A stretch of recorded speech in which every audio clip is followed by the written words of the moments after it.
Kvôli zahusteniu povinnosťami som celkom dosť pozadu, ale Obsession, pecka film. Celý internet už z toho utichol ale bol som na ne a chcem o tom filme porozprávať. Nie zo sociálneho aspektu, kde sa zameriavame na dating, incel a ja neviem čo ešte. To už ostatní porobili. A to celkom dosť. Ja sa chcem zamerať na oblasť, ktorá mne bola a je najbližšia. Horor a jeho aspekty v tomto filme. Konkrétnejšie, niektoré aspekty internetového hororu.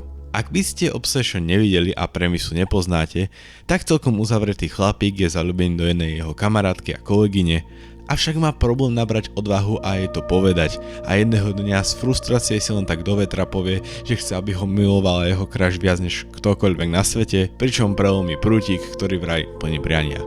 No a ono to splní.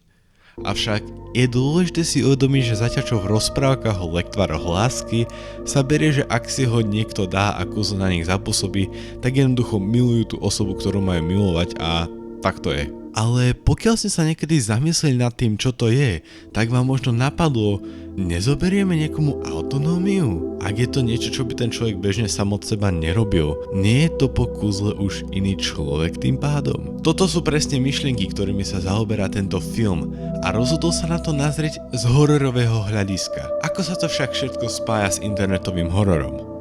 No, možno už blúznim, keďže som nezvyknutý na vlnu kvalitných hororov v kine, ktoré apelujú aj na iný strach než len ten, ktorý vzbudzujú hlasné zvuky a nechutné monštra. A počas tohto filmu som videl rôzne podobnosti a špecifické postupy, o ktorých som sa tu chcel vyrozprávať. Uncanny. To je taký prvý hororový aspekt, ktorý som si všimol, že tento film naň vsádza. Uncanny je niečo medzi cudzím a prirodzeným. Je to veľmi precízna rovina medzi niečím normálnym a niečím výrazne desivým. Vzbudzuje to tak veľmi nepríjemný strach z neistoty. Hrá sa to s mozgom, takže mozog nevie rozoznať, či sa jedná o hrozbu alebo nie. A nachádza sa niekde v strede, kde zapôsobuje na veľmi špeciálny strach, ktorý vyžaduje istú zručnosť režiséra. Niečo podobné opisoval Vsauce vo svojom videu, kde opisoval creepy veci a 3 definície desu podľa Stephena Kinga.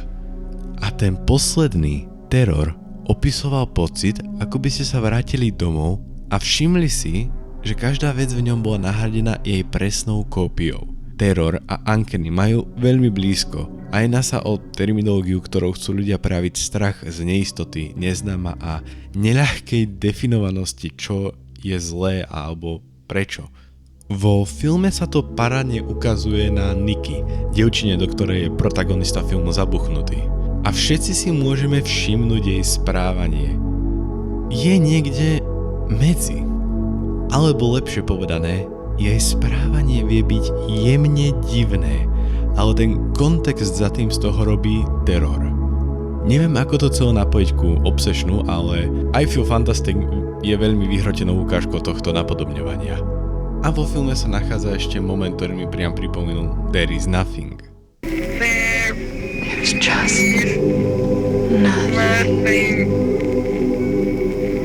Okrem Nickyho správania môžeme uncanny aspekty vidieť aj v jej make-upe pre jednu scénu v tme, ktorá ešte viac zahaľuje jej vzhľad a tak vyvolá pocit neistoty, či stále pozeráme na tú istú Indy Navarrete. Nicky vo filme taktiež zvykne mať neprirodzené pohyby, ktoré sú zrýchlené, reverznuté a pripomínajú mi Obey the Walrus. Čo samo o sebe je celkom smutný príbeh, ktorý niekto prerobil na desivé video a napriek tomu, že viem, že toto video dehonestuje reálnu osobu a robí z nej monštrum, tak nemôžem poprieť, že je to desivé a znepokojivé. Myslím si, že tento film priamo vychádzal z internetového hororu?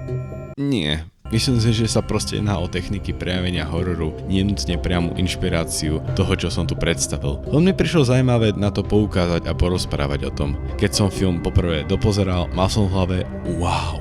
Ako tento film vo mne vyvoláva strach, o ktorý sa bežné horory v kinách nepokúšali a musel som ich hľadať len na internete a ne-mainstreamových filmoch. A prišlo mi to potešujúce vidieť horor byť takto diverzný a fascinujúci v kinách. Okrem internetových hororov mi napadli aj spojitosti s japonskými hororovými filmami, najviac asi tá jedna scéna Skyro, ale prevažne to bol internetový horor, s ktorým som si to spájal. Aký je záver tohto videa? Žiaden. Len som chcel porozprávať o veciach, čo som videl vo filme a prišlo mi zaujímavé ich takto spojiť. Obzvlášť keď väčšina ľudí mi príde, že rozoberá viacej ten sociálny a psychologický aspekt filmu, než nutne hororový. Ale možno to len môj algoritmus je taký. Majte sa krásne a vidíme sa na budúce.